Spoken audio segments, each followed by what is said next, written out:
ఆర్థిక స్తోమత లేని వారు ఉచిత న్యాయ సేవలను సద్వినియోగం చేసుకోవాలని డిఎల్ఎస్ సెక్రటరీ క్షమా దేశపాండే అన్నారు.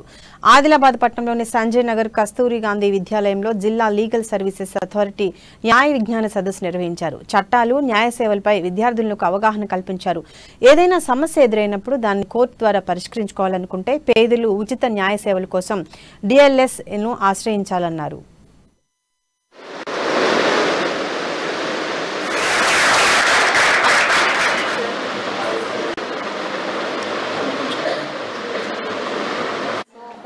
మనకేమైనా ప్రాబ్లం వచ్చినప్పుడు అది బయట సాల్వ్ చేయలేకపోతే మనము న్యాయపరంగా అది సాల్వ్ చేయాలంటే కోర్టుకి వెళ్ళాలి.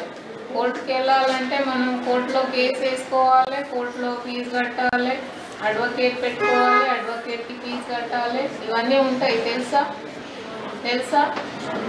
సో ఇదంతా కాకుండా ఎప్పుడైనా ఎవరికైనా సమస్య వచ్చింది అనుకోండి, అది బయట సాల్వ్ చేయలేని పరిస్థితి, కోర్టులోనే కేసు వేసుకోవాలి.